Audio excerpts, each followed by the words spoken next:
தற்போதைய செய்தி. போதைப்பொருள் வழக்கில் நடிகர் மன்சூர் அலிகானின் மகனுக்கு நிபந்தனை ஜாமீன் வழங்கி சென்னை உயர்நீதிமன்றம் ஆணை பிறப்பித்திருக்கிறது.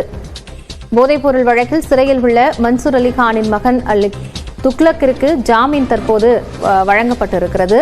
நிபந்தனையோடு கூடிய இந்த ஜாமீனில் தினமும் ஜே நகர் காவல் நிலையத்தில் கையெழுத்திட வேண்டும் என்று உயர்நீதிமன்றம் ஆணை பிறப்பித்திருக்கிறது.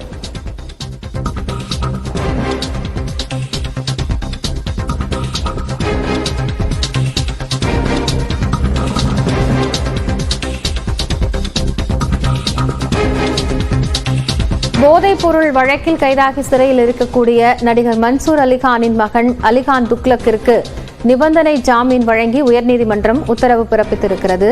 நாள்தோறும் கையெழுத்திட வேண்டும் என்ற அடிப்படையில் அவருக்கு ஜாமீன் என்பது தற்போது வழங்கப்பட்டிருக்கிறது.